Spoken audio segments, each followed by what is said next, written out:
What's up, everybody? Today we got something different. I picked up some Xboxes from the thrift store for reselling.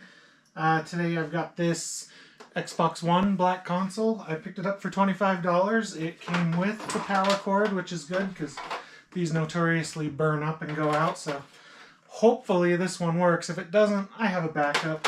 I've got my controller for my personal Xbox One that we'll use for testing. So let's get her hooked up to the TV and power it up and see what it does. Hopefully it turns on and works great. If not, we'll see about maybe fixing it, or I'll just sell it as is. So let's get going. We got power on the power brick. That's a good sign. So this setup in my office, this TV here is specifically for this. It's for testing consoles. That way I know if they work or not before I sell them. That's a good sign. We got power. Let's see if we get picture.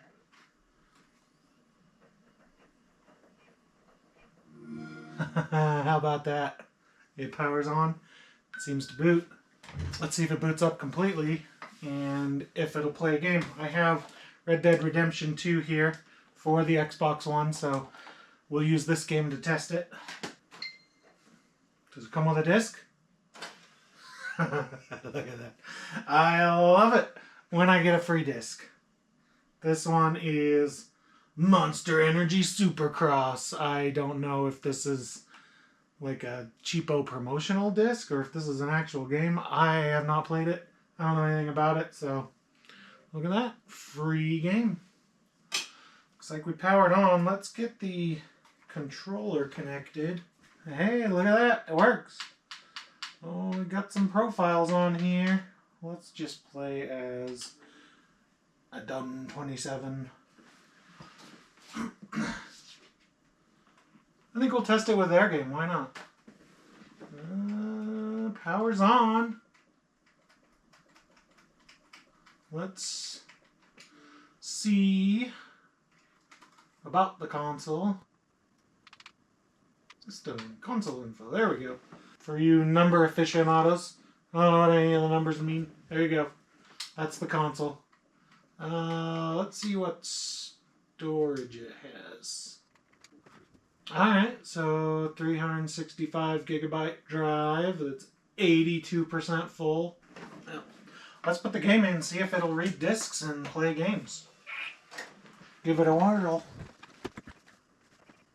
Seems to read the game just fine. So I'm looking up here on price charting what the value of this particular Xbox One is. I believe this is going to be the 500 gigabyte console.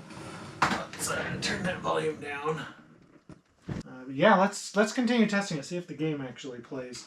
I don't think this is a game I can play locally. Oh, maybe.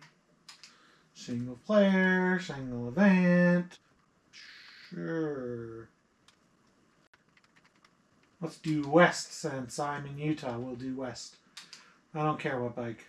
You guys can see how much I play video games here. Because I'm probably going to suck.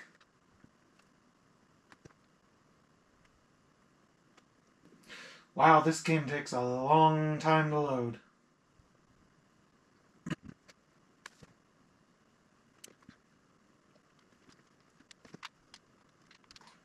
Do I use the trigger to go? Yeah, there's the trigger. Guess what? I don't know how to play video games. Ah! There was a game back in the day. I think it was on the N64. I don't remember what it was called, but it was like a dirt bike, off-road dirt bike game.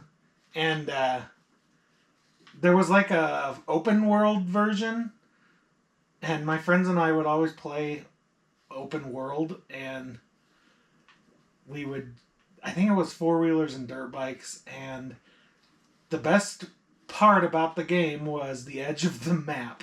So when you would take the bike all the way to the edge of the map, you could ramp and like hit into the edge of the map, and when you did that, it would like fling you back to the center of the map, just in an absurd fashion, and it gave us the best laugh ever. Like, that was the goal, was to see who could get knocked the farthest back into the map.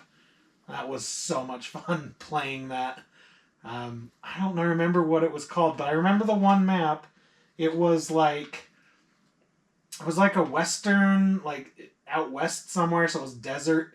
And then on the edge of the map, there was a train that ran along. Can I go backwards? What is happening here? I'm stuck on this thing. Anyways, there was a train that ran along the perimeter of the map. And so sometimes you would have to ramp over that train to hit the edge of the map and get flung back in. But like I said, I don't remember what the name of the game was. I was never really too much into playing console games myself. I mostly just watched my friends play, and I had the best time ever doing that. So I understand the kids these days that want to just watch people play video games, because that was me when I was a kid. But if you know what that game was called, like I said, I think it was on the N64. It might have been on the Xbox. I don't remember. But yeah, leave a comment if you know what that game was. Anyways, this console works just fine. There's absolutely no problems with it whatsoever. So yeah, we'll get this guy cleaned up and sent out. So looking at the price charting here, let me get the camera a little closer for you so you can kind of see what I'm looking at. I know, screens on screens. Woohoo. So price charting just kind of gives you a rough estimate, and it shows you recent listings. So it's saying loose price is $112, but I think it's pulling data from complete systems and systems that aren't the 500 gigabyte. So what I'm seeing here is we got this one, 500 gigabyte, sold for $60. This one's as a bundle with 2 controllers, sold for $100. System only, $60, $68, $87.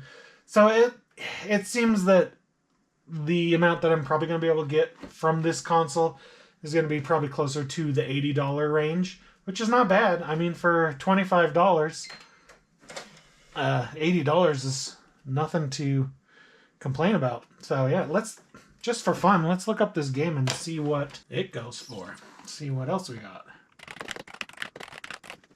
Monster Energy Supercross. Doesn't say 2. Yep, this is the one. Looks like loose. This is a $8 game. Wow. Surprising. So there's another $8 profit right there. So for $25, I got me an Xbox One and a game. So let's say we can get $80 for the console plus another $8 for the game.